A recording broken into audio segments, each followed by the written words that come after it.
Everyone is talking about Tiger Woods and his personal life. This whole thing reminds me of another powerful, handsome, intelligent, and talented man who we all look up to.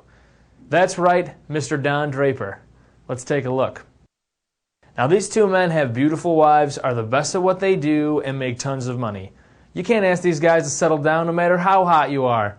Let's face it, men like these, while few and far between, are definitely identifiable. You know what you're getting into? Put it this way. I love Mighty Taco, but I don't eat Mighty Taco every day because I know it'll make my heart explode. That's Tiger Woods and Don Draper. They're Mighty Taco. They're wonderful and mysterious, but you can't be selfish with them or you're going to get burned. And now that's not a knock against Ellen Nordgren and Betty Draper. They're right to think they could cut these two stallions from the herd and keep them in the barn. They're hot, very hot. And 99% of men on this earth would push their own mother into a thumbtack truck just to spend 5 minutes with them. Now let's take a look at each man's wife and their mistress to get to the bottom of this. Ellen Nordgren versus Jamie Grubbs. Winner, easily Ellen Nordgren. Now, Betty Draper versus that beatnik chick Midge from season 1. Winner, definitely Betty Draper. Next up, Ellen Nordgren versus Rachel Uchitel.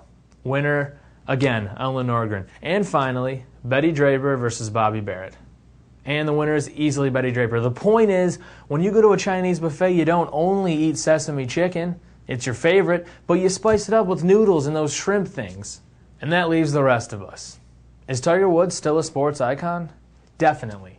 I have no doubt he'll go down as the greatest golfer that ever lived. Unless this thing keeps him off the course for a while and he puts on a few pounds, turns into a real John Daly, if you know what I mean.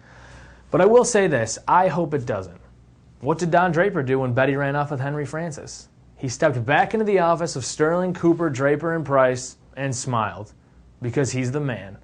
I hope Tiger does the same. I'm Dan Fisher for Skunk Post. Skunk Post!